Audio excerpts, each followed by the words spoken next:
Good evening and welcome. Glad you're here. I'm glad it is not 7 degrees below zero. Let's start with singing.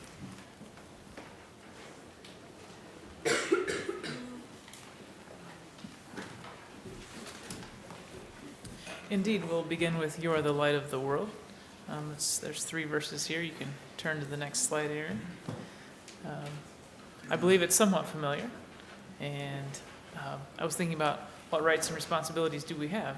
Well, this is kind of a meditation on that, to answer that question.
If anyone would follow me, let him deny himself.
If anyone would follow me, let him deny himself, take up his cross, and follow me.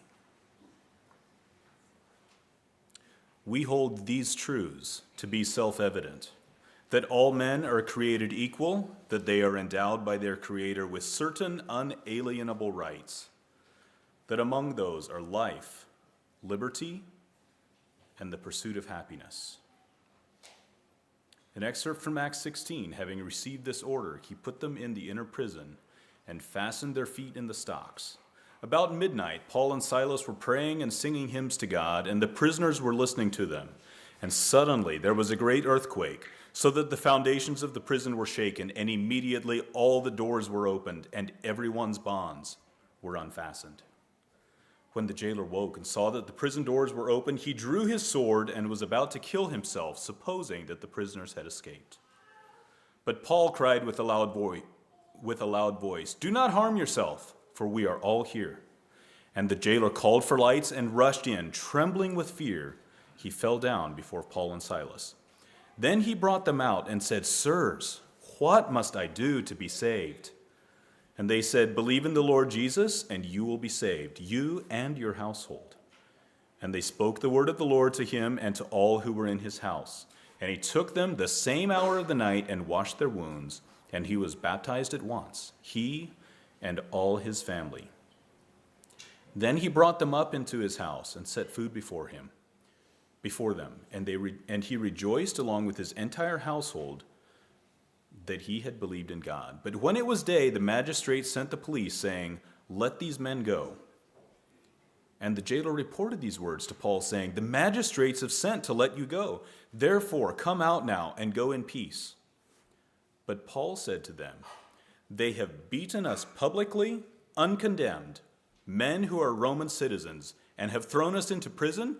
And do they now throw us out secretly? No. Let them come themselves and take us out."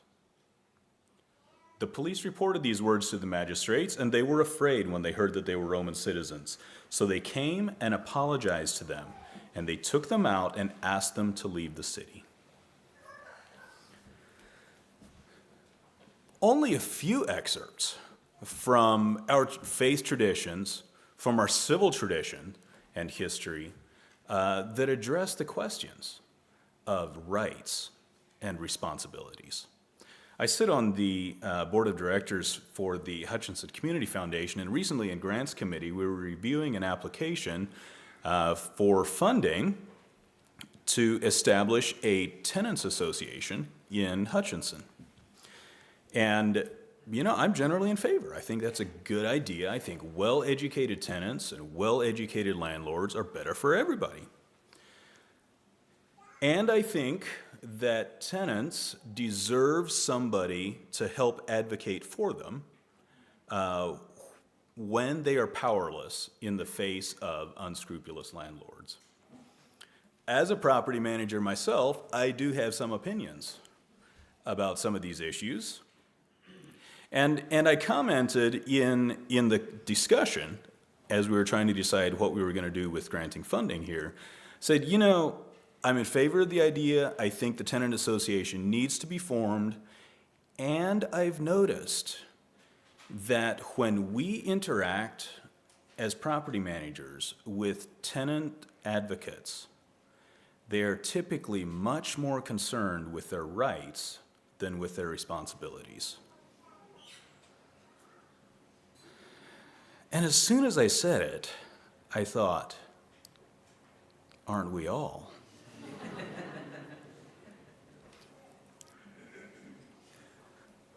So that's some of the genesis of this evening, and I'm looking forward to hearing from several different people. Anthony Miller, Eric Beachy, and Wayne Lebold have all agreed to share their thoughts and perspectives of rights and responsibilities. So this is what I sent them as I asked them to share this evening. It said a prompt could be, share with the group how you think about rights and responsibilities in this stage of your life. How do your rights shape your responsibilities, or vice versa? And this is the piece that I want you all to hear before any of them speak. I said, giving yourself permission not to be completely right or balanced. How do you think we as a group should think differently about this?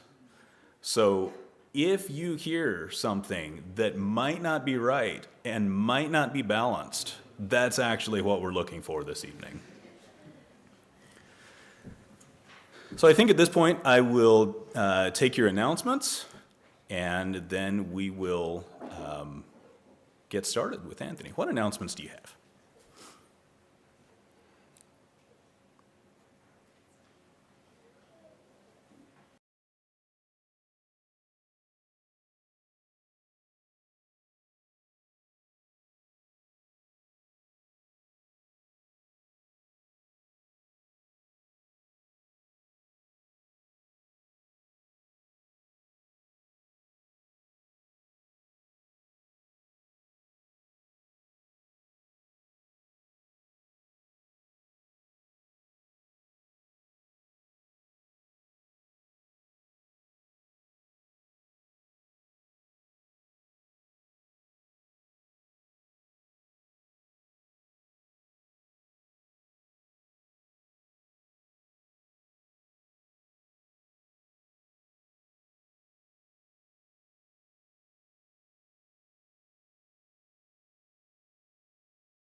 So when I was first presented with the topic title, Rights and Responsibilities of the Christians, it's like, oh, rights.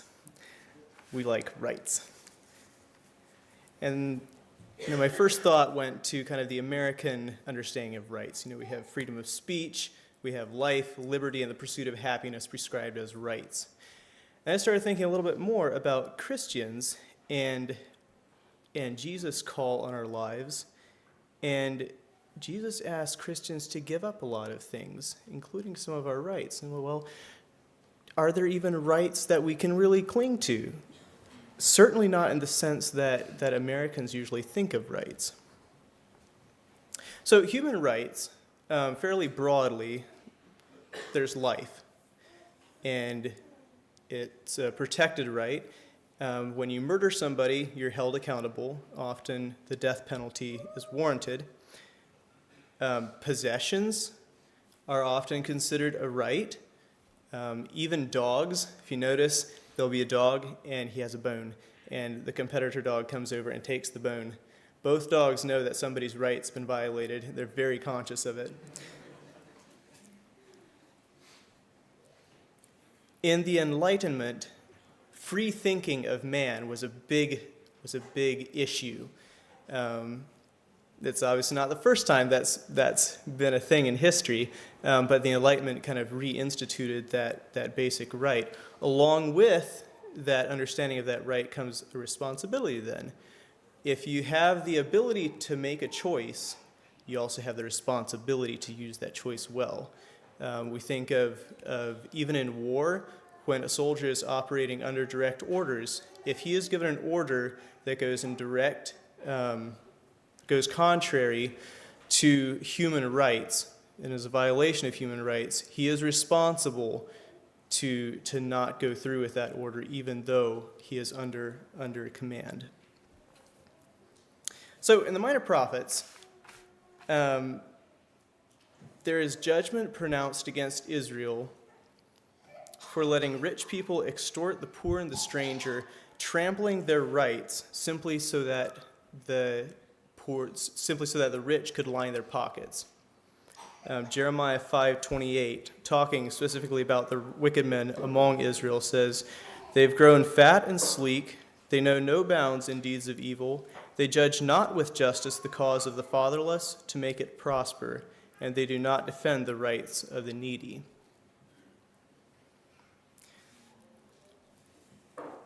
The Bible seems to blur the line a bit between rights, as we usually think of them, and responsibilities. They go hand in hand. The Ten Commandments, we have thou shalt not kill, thou shalt not steal. Basically, don't invade other people's sovereignty. But first in the Ten Commandments are several laws about coming under the authority of God and recognizing that it's only under the authority of God and under the community around us that we even have rights to enjoy. The authority of God provides security in the long run. In the short run, it may not always feel as secure. I think of the story of Job. So Job has his things taken away from him, one after the other, all in a single day. First, his camels and donkeys are stolen, his sheep get consumed by fire, and then a tornado comes and kills all of his children.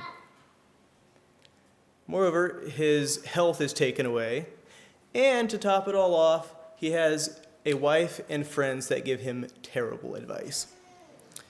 And he laments bitterly. But what I like to highlight is that in the end, even after all his stuff's been taken away and his personal sovereignty has been violated, he still chooses to put his trust in the Almighty God and chooses to believe that God is sovereign. And at the end of Job, we have Job being richly rewarded for putting his faith in God. And so some of the things that stood out to me about the story of Job were we're all mortals and we have limited understanding. And so even when it feels like things aren't going our way and our rights feel like they're being stomped on, it's still right to trust in God.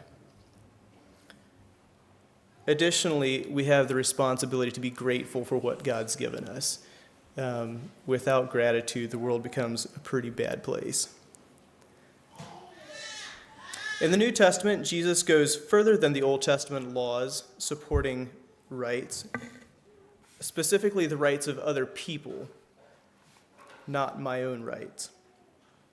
He says his followers actually care about other people rather than simply caring about the things that I consider to be my rights.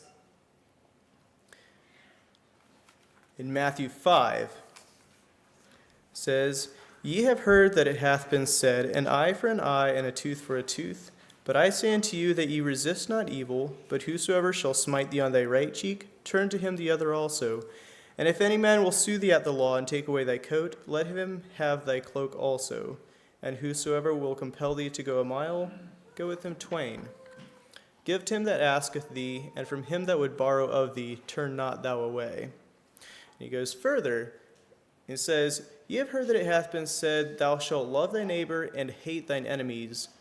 But I say unto you, love your enemies, bless them that curse you, do good to them that hate you, and pray for them which despitefully use you and persecute you, that ye may be the children of your Father which is in heaven. For he maketh his sun to rise on the evil and on the good, and sendeth rain on the just and on the unjust." Jesus' kingdom has a dramatically different outlook on your personal, first of all, your personal rights. You're supposed to be able to give them up. Even when somebody takes away your cloak, you're supposed to give them your other cloak. Like, what's up with that?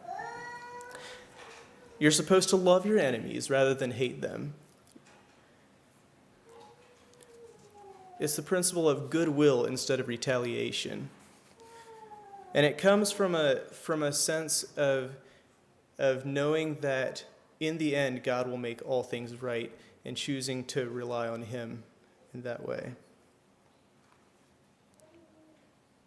Ecclesiastes distills it down very narrowly. Ecclesiastes 12:13 says, "Let us hear the conclusion of the whole matter. Fear God and keep his commandments, for this is the whole duty of man." That's pretty simple in theory. Jesus says similarly in Matthew 22, when he's asked by a lawyer, "What is the greatest commandment?" He says, Jesus said unto him, the lawyer, "Thou shalt love the Lord thy God with all thy heart, and with all thy soul, and with all thy mind. This is the first and great commandment. And the second is like unto it, Thou shalt love thy neighbor as thyself. On these two hang all the law and the prophets." So he fleshes it out just a little bit more. Loving your neighbor is how you love God.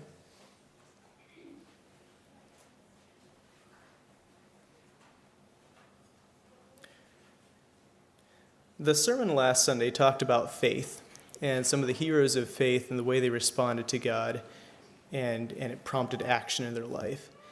And afterwards I was thinking about it. I was like, that's great, but how do I know it's God speaking to me and not, my own thoughts or last night's supper speaking to me?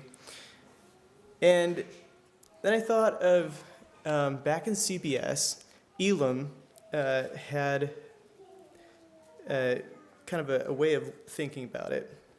He basically posited, as we spend time in God's Word, and as we think about and reflect on the character of God and what he's done in the past, it develops the mind of Christ within us.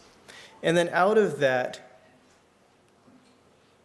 well, first of all, when I spend time with God, it gives me peace and assurance. And then out of spending time with God and developing the mind of Christ, I can then act intuitively out of that knowledge, because it's within me.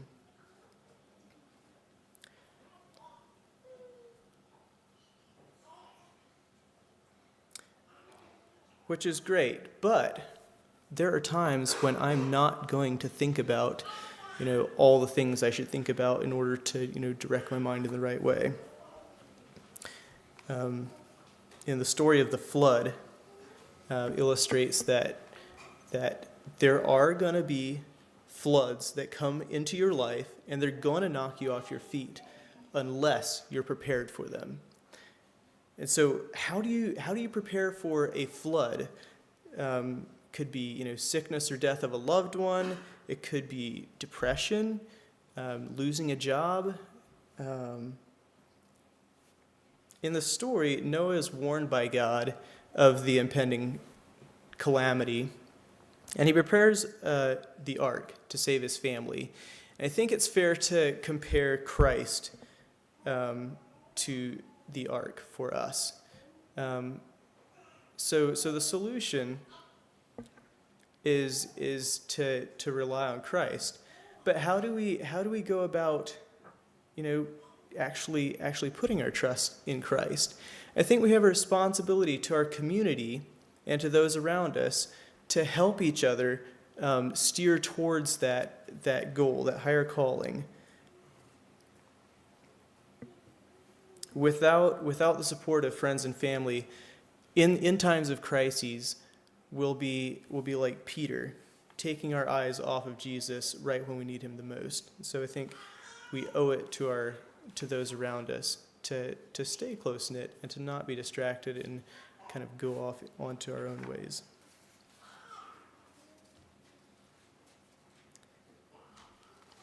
St. Clare of Assisi wrote, "We become what we love, and who we love shapes what we become. If we love things, we become a thing. If we love nothing, we become nothing." Imitation is not a literal mimicking of Christ. Rather, it means becoming the image of the beloved, an image disclosed through transformation. This means we are to become vessels of God's compassionate love for others.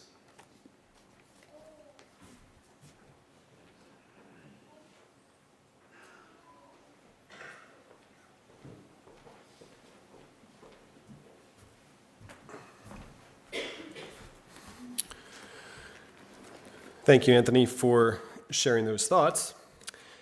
I would love to just close the meeting and go home now, but we won't do that. One verse I would like to give as a backdrop to what I will share is in 1 Corinthians 13, otherwise known as the love chapter, verse 11. "When I was a child, I spake as a child, I understood as a child, I thought as a child, but when I became a man or an adult, I put away childish things."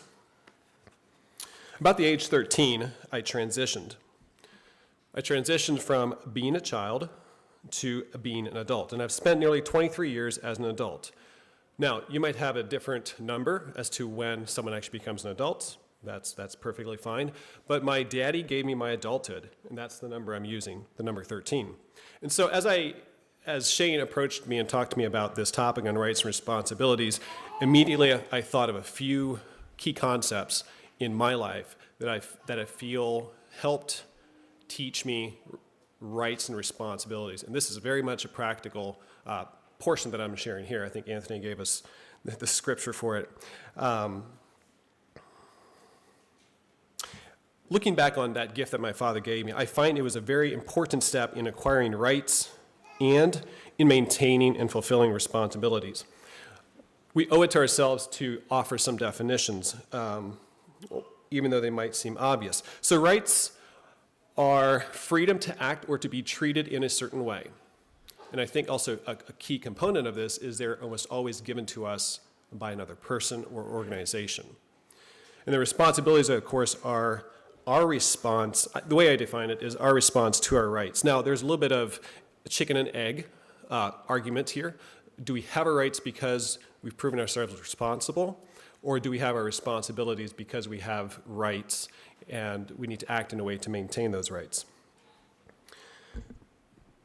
Many times we grow into or gain rights in our responsibilities kind of by osmosis, meaning rarely is there a marker or a delineation between not having a right and having it. And for some things, maybe it doesn't matter. For example, the first day at a new job is frequently marked more with paperwork than it is a formal recognition of rights and responsibilities, although some of that, arguably, is in the job description and is part of the interview process. The acquisition of a driver's license is similar to this as well. For children and young adults, the most common form of delineation lies between not attending school to attending school, and then attending school and leaving or graduation. Yet when it comes to a ceremony or ritual to mark the end of childhood and to encode rights and responsibilities into young adults, American society and culture has, I would argue, nothing.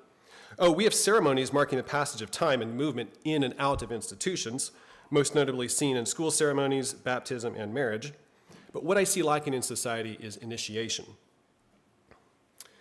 Other societies around the world have this, and I could give examples, but for the sake of time, I won't. But this initiation wasn't always missing in American culture. And as an outdoorsman, I'm thinking of one in particular, so bear with me if I'm a bit on a soapbox, although I think Shane gave me permission to do so. That is the tradition or the custom on the American frontier for a boy, age 12 or 13, sometimes that varied, would often receive a rifle when he turned 12 or 13. That gift or that act was more than just getting a new possession. One thing it symbolizes, he's now considered an adult. He is looked upon to provide for his family. There was no Dillon's or Walmart back then. And also to protect his family from wild animals and unfortunately from American Indian attacks as well. I think we know where we stand on that last one. So I'm kind of using that a bit as an example of initiation, and we'll hone into that as well. Now, you might ask, how did this come to be part of my life?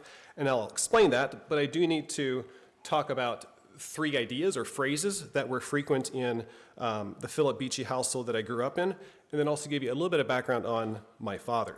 So the 3 phrases or ideas are the age 13, roots and wings, and he or she is 21. That last one will require some explaining, and I'll do so when we get there. In the early 2000s, Time magazine wrote an article on tweens or tweenies. Now, today that's kind of a commonly understood word, and we know what's meant by that, but at the time it was a new word, and it intrigued my father when he read the article.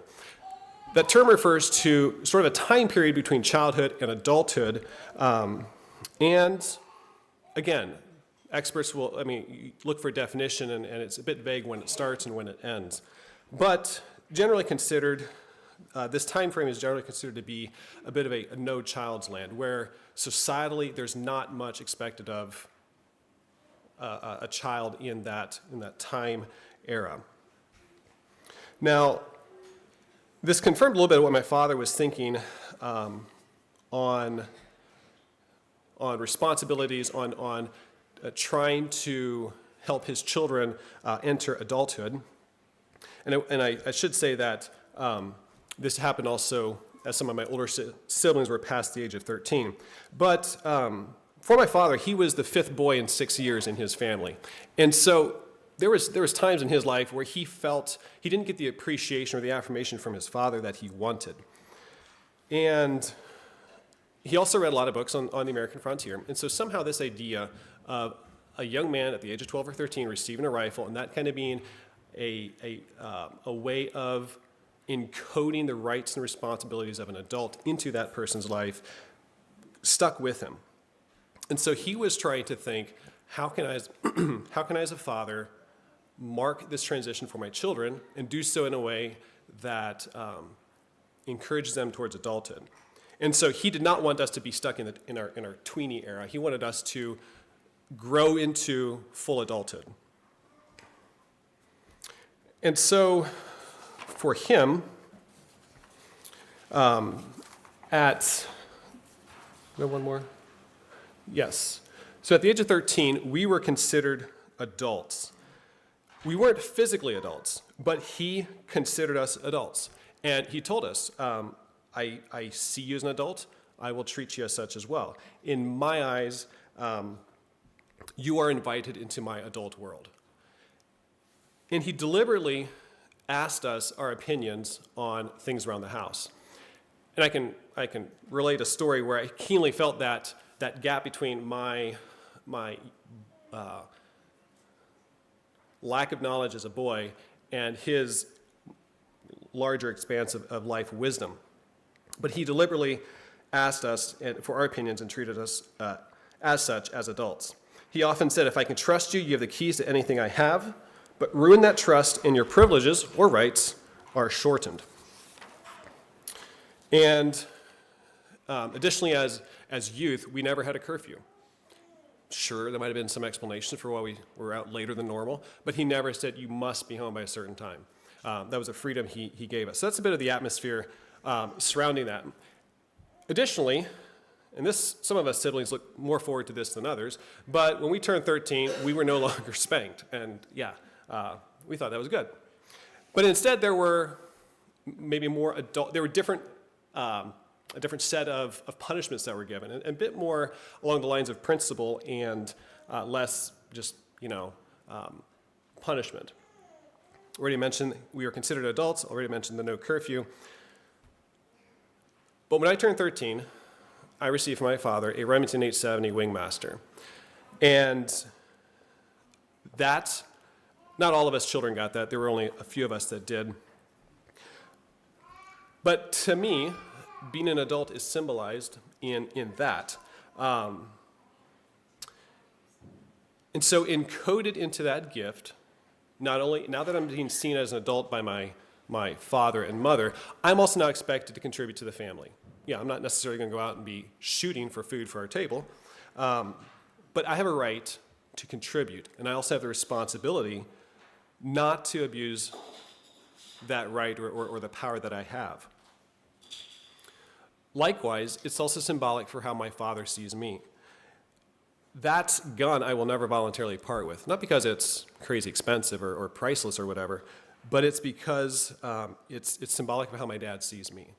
And it's something I'll forever treasure. The next phrase is that of roots and wings. Dad, this is a concept frequently talked about from my father, and he said it was his responsibility to give us roots. Roots are values that can't be taken away from us. They give us something to anchor onto. Despite whatever's going on in our life, we always have something that grounds us and anchors us. And in the analogy of roots and wings, roots are the responsibilities, wings are kind of your rights. And as children, it was our responsibility then to live according to the values he taught us. And that was kind of how we were passing the test, quote unquote. And once we had our roots, we could then spread our wings. We could experiment with desires and things we were interested in.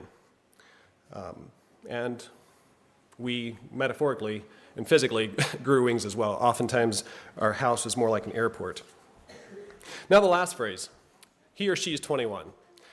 At first glance, this might seem just a touch derogatory, especially if you would have listened in on our conversations around the dinner table and realized the person we're talking about is maybe 25, 28, whatever.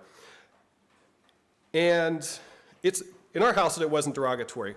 What it meant was at 21, we were given our age, or we were fully considered to be on our own. And again, it was a day much looked forward to in our household. But what that meant, practically speaking, was you bear the responsibility of your decisions. Mom and dad, they couldn't tell you what to do, but they could advise. And so that's where the phrase, you'd be grumping about a sibling, and mom's like, well, he's 21. Basically, he can do what he wants, and if something goes wrong, the responsibility lies with him, not with you. And of course, bearing responsibility wasn't something that just sort of like poof came about when we turned 21. There were, throughout our teens, there were moments where we experienced greater and greater responsibility for our actions. So those three, being considered an adult at age 13, roots and wings, and being 21, or that being symbolic of I'm now an adult. I have the right to, quote unquote, live how I want, but then I also have the responsibility for whatever my actions bring about.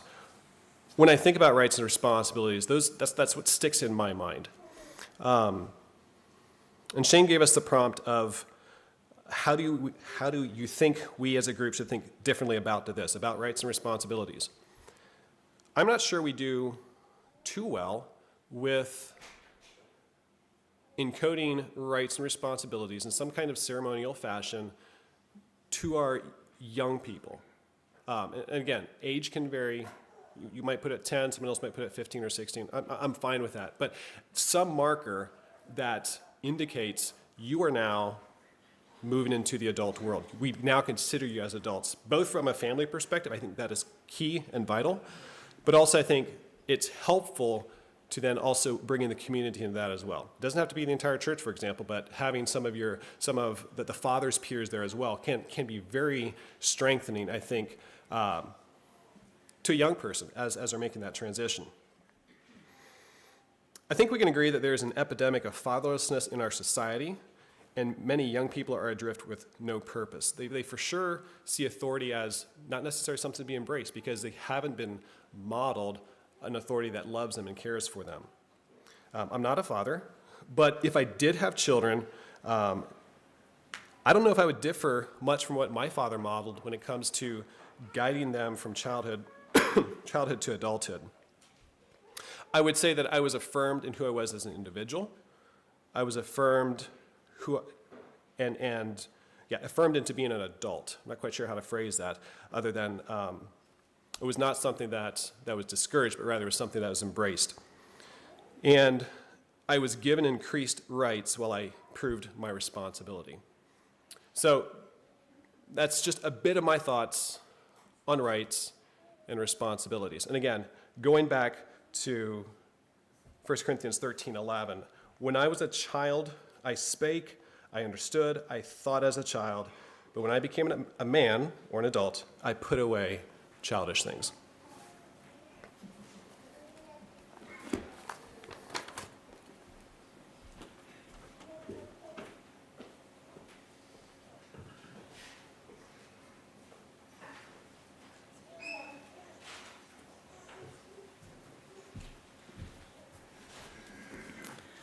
Good evening, everyone. It is good to be here with you, and I will be sharing a slightly different than the other two brethren have. I'm going to tell you a couple stories, well, about 3 stories, I think. When Shane gave me this assignment, I told Shane that I have a responsibility to do this talk, but that at my age I ought to have the right to say no and not feel guilty. Probably within a half hour after talking to him, I wrote down a few things here. Responsibilities that I might have. And these are just thoughts.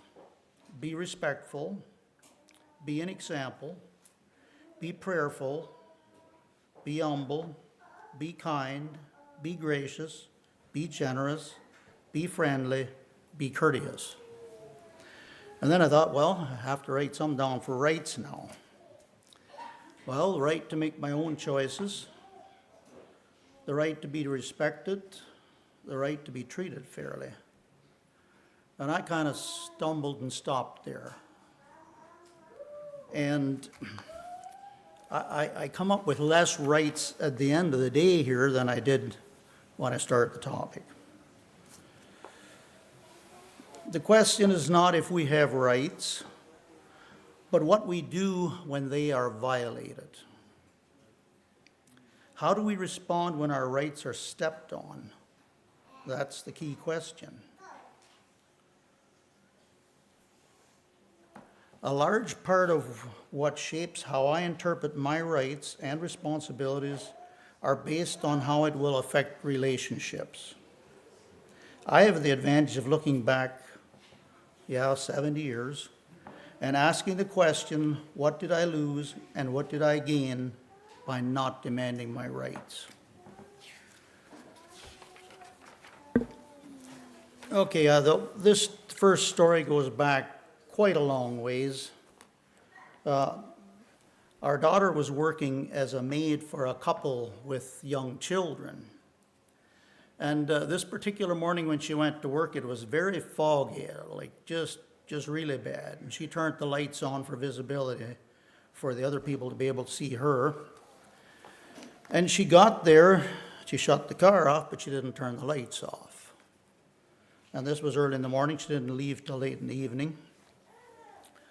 The battery was totally discharged. There was no flicker of any light on at all anymore. So the gentleman where she was working came out with the jumper cables and put them on, but he had the cables reversed. Well, there was no juice in the battery at all, so he didn't realize that. And after trying unsuccessfully to start the car for quite a while, he discovered his mistake. So we took the car to the repair shop. It needed a starter, an alternator, a battery, and a computer. And they replaced those items, but it wouldn't start, still wouldn't start. And I don't remember how long that they worked on it, but they could not get that car to work. So they told me to take it somewhere else. So I did. I took it to shop number 2. They replaced the new battery, then it worked. I have no explanation. The shop didn't have an explanation, and certainly shop number 1 didn't either. Shop number 2 told me to take the battery to shop number 1 and get warranty for it. Well, I tried that, and at no time did I demand my rights. I simply said, here's the battery. They told me to bring it here because it didn't work. So he puts a tester on. Well, the battery tests fine. So I suggested, well, call the shop number 2 guy and see what the problem is. That was the wrong answer. The mechanic was very upset at me. He swore at me, and he said, I'll give you your money back. And then, if I would have just shut my mouth, I said, I want you to tell your boss to give me a call, or else you'll never see me again. That was my right. I never went back, and he never called. But that never felt good to me either. What should I have done? If I was given that opportunity again, I would have talked to the owner of the shop and would have simply left the mechanic right out of the picture. So what did I gain? A few dollars. What did I lose? Relationships. Was it worth it? With the advantage of 70 years to look back on, my perspectives have changed. Okay, that was story number 1. Now, story number 2 is a longer story. It happened about 15 years ago. These stories are 100% true. There's nothing made up about them. There's a story about my nephew, and I was going to call him a different name. I'm not going to, because I think he would say, you can say this story if you wish. About 15 years ago, Russ moved in with my wife Shirley and myself. He was a troubled young man. He was about 20 years old when he came. He lived with his parents in northern Ontario. He was about 7.5 hours north of where I lived. And it's a long story as to why he was in southern Ontario, where he was. But he moved in because he needed a place to stay, and I invited him.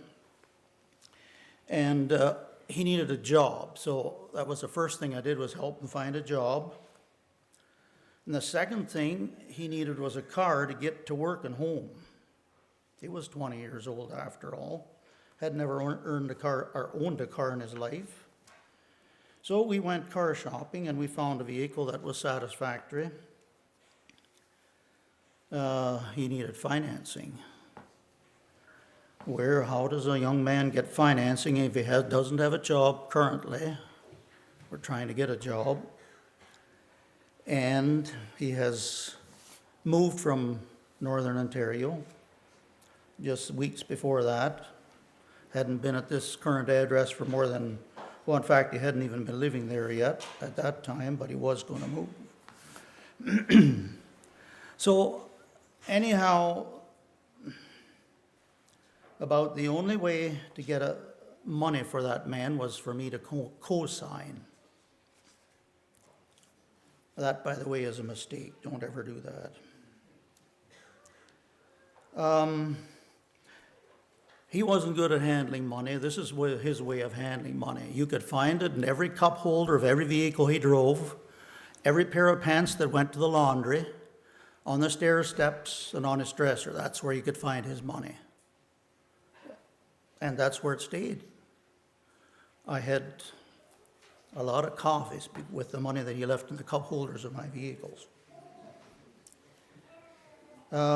He loved having a good time. Went ice fishing, bent over and his cell phone went down the hole into the bottom of the lake. And that's where it stayed.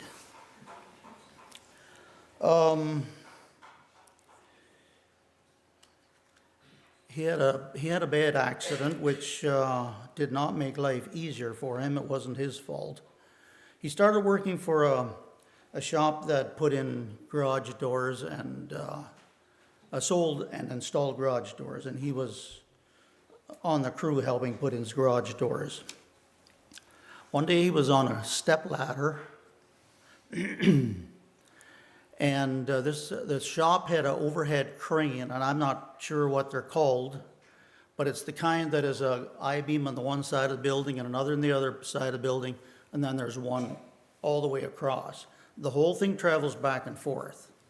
As he was on that step ladder, the crane operator was taking the crane up to the opposite, or up to the end of the building he was working on. The crane operator was not aware that Russ was on top of the ladder. The crane came, it grabbed Russ somewhere in his head, picked him up off of the step ladder, and there was a pinch point of 6 inches. And that's where his head was in between. The crane operator was made aware of someone being on the ladder, and he immediately hit the reverse button, and they said that's what saved his life. The crane stopped immediately and reversed right off of him. Otherwise, it would have coasted for a bit yet. It set him back on the stepladder, if you can believe it, and he, under his own power, came down the stepladder, went out to his vehicle, and drove home. Shortly after he was at the place where he was staying at that time, he was not able to walk anymore. He was paralyzed on one side. Now, luckily and thankfully, that the paralysis went away, and he was able to continue working. For 2 summers, he went out to Western Canada, not Western Canada. He went out west to help in the wheat harvest. Started in Texas, worked all the way up to Alberta, Canada. The one summer he got bitten by a rattlesnake. This is all the accidents that happen. And when he left, I told him that this could be a good experience for you, or it can be a bad experience. I said, you'll end up coming home smoking and drinking. Well, that's exactly what happened. Another thing, I think he was gone like 4 months. I don't know how much money he made in those 4 months, but he spent every penny he made. He didn't save anything. So you can kind of imagine what happens when you don't have any money in the bank at any time. Car payments are supposed to come out of there automatically, you know how that works. If there's money there, it works great. If there isn't, it doesn't work at all. Well, there's one day we came home from, my wife and I were gone somewhere, we came home and there was a note in the mailbox. The name of the company was Auto Recovery. They make their living recovering autos or picking up vehicles that are not paid for. And they suggested that I keep the dog tied up.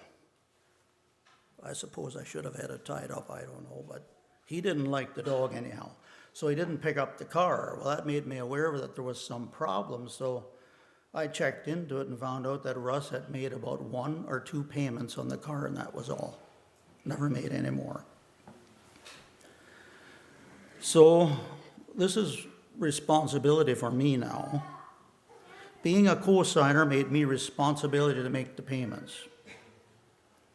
Well, I outright purchased the car then for him. He was out in the harvest field and I couldn't get a hold of him. Well, when he came back from the wheat harvest, I found out in the second year he hadn't saved any money either.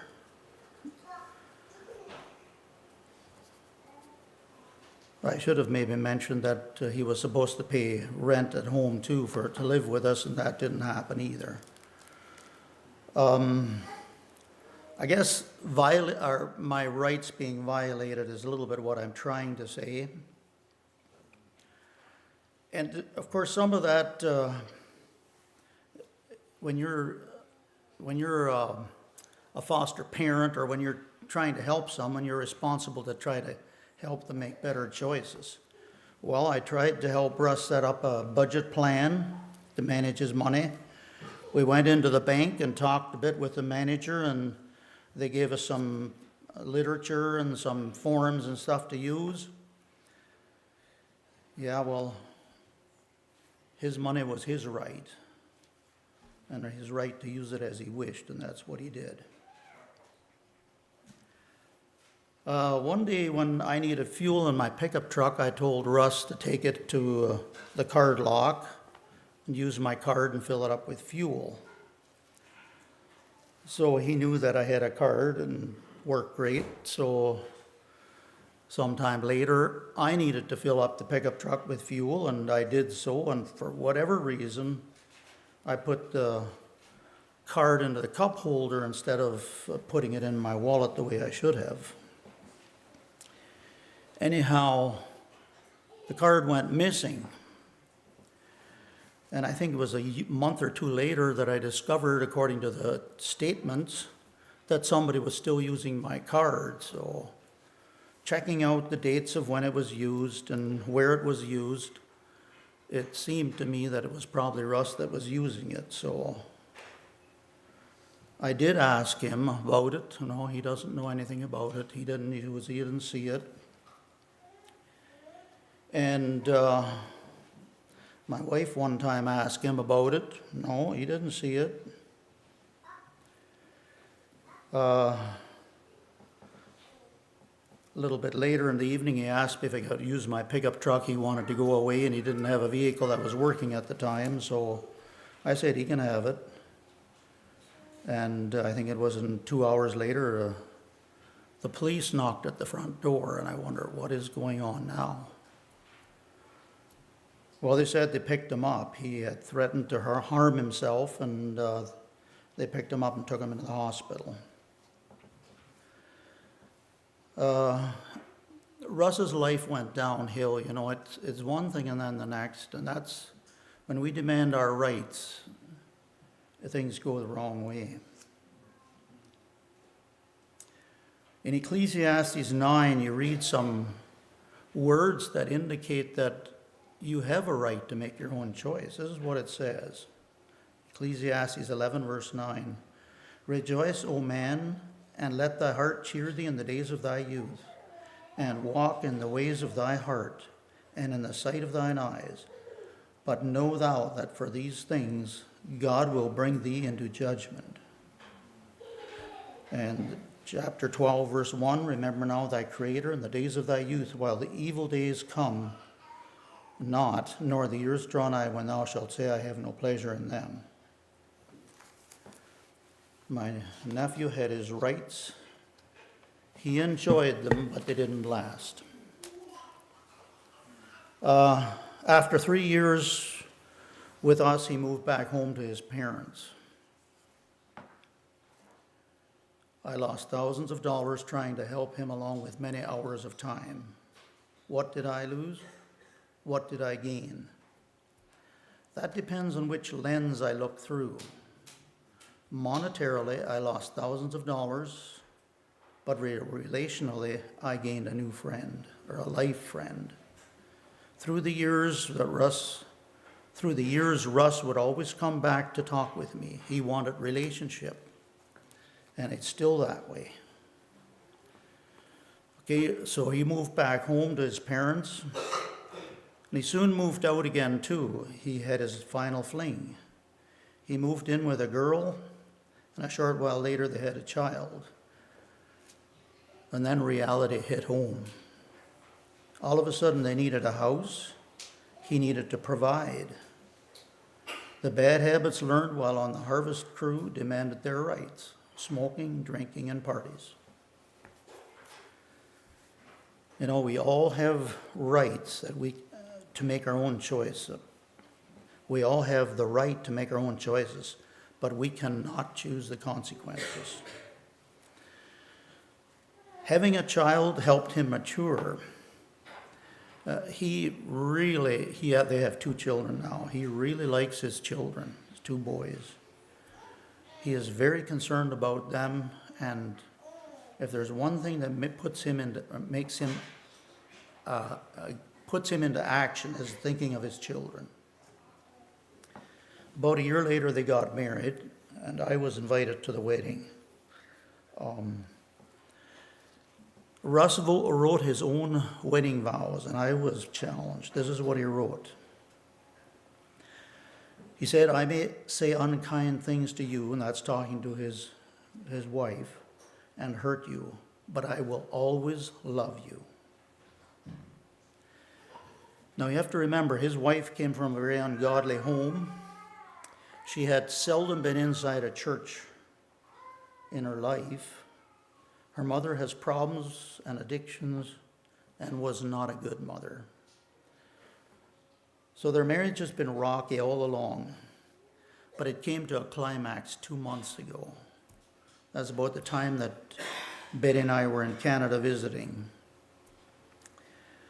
Some things came to light, and Russ told her, "I'm done."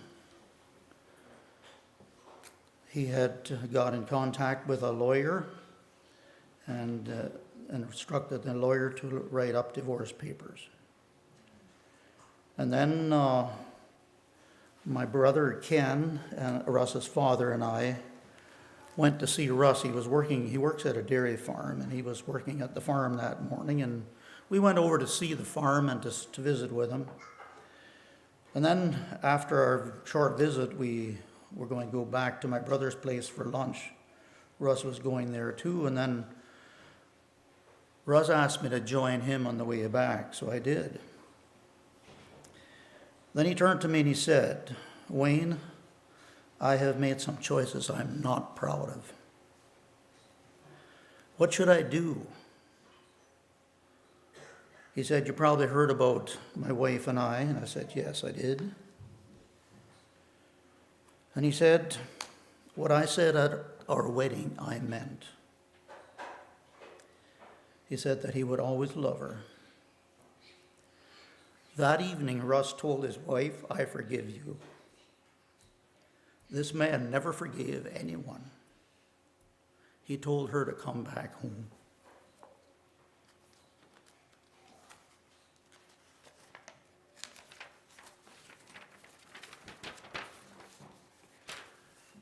So they moved back in together, and things went quite well. 1 week after they moved together, while they were at work and the boys were at school, their house burnt down. They lost everything they had. There wasn't a toy left. There wasn't even a cat left. But the community, the local community, the local Mennonites up there, they all poured out to them. He said they have 4 times as much as they had before the fire.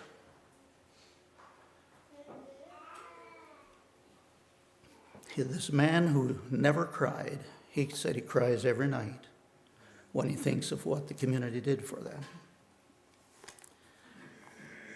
He calls us almost every week asking for prayer. This is a man who didn't pray. In the last 2 months, Russ has made more good choices than in all the rest of his 35 years of life.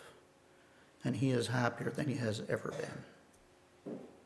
He laid down his rights and picked up his responsibilities to care for his wife and children. He is currently thinking or making plans to send his boys to a Christian school next year.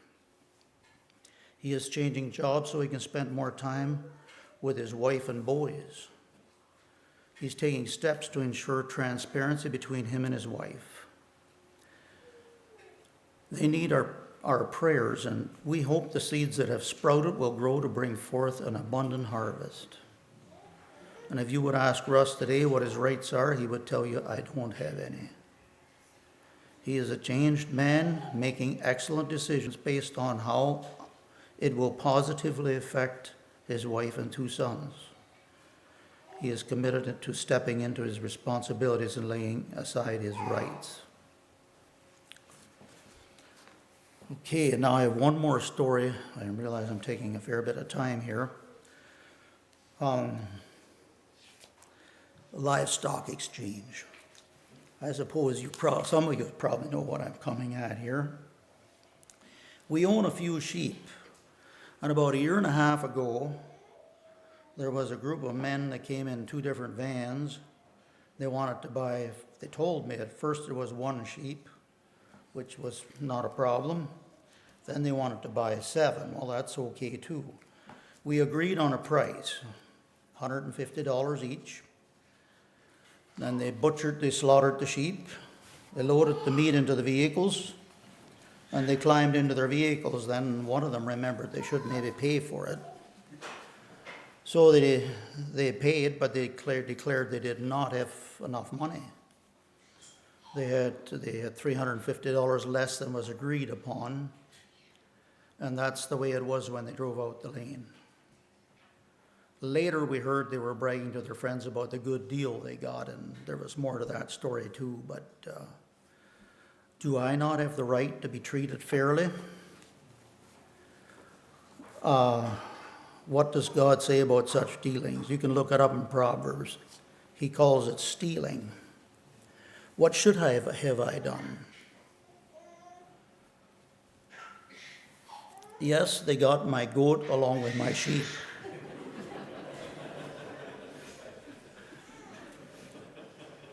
My rights were violated.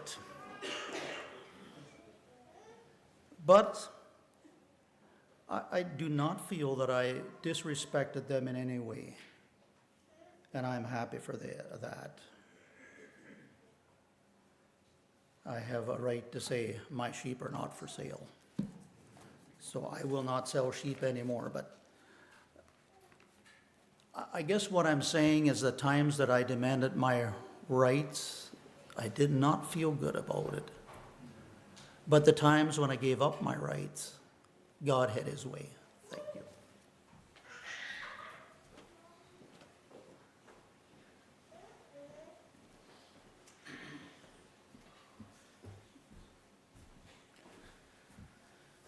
Thank you all very much for letting us see through your lens,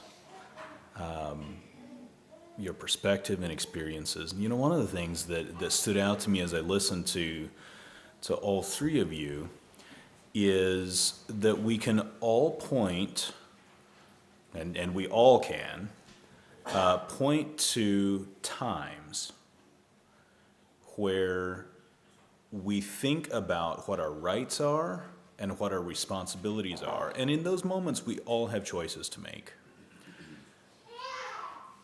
And what might seem right or responsible in a moment of time sometimes shifts with time. You know, the story of Job went through quite an evolution. Russ's life over a number of years, you know, shifted significantly. And the choices we make along the way regarding our rights and our responsibilities shape us and shape other people. So thank you again very much for everybody that shared. John, do you have a closing song for us? Let's stand. And let's sing our Father in heaven. You need to go since 8 minutes, so let's be 8. And this will be our closing prayer. Our Father,